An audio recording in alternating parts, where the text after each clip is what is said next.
An Arab high school student will be heading to Washington, D.C. This morning, 11th grader Kennedy Copeland won the Best of Show award at Congressman Robert Aderholt's annual congressional art competition. Her artwork was a mixed media piece called American Nightmare, which shows an elderly person wearing a mask.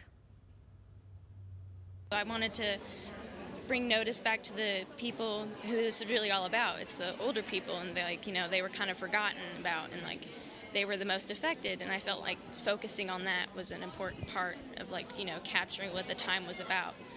Copeland's artwork will hang in the U.S. Capitol for the next year, and she will travel to Washington this summer for the national ceremony. She also received a $12,000 scholarship to the Savannah School of Art and Design.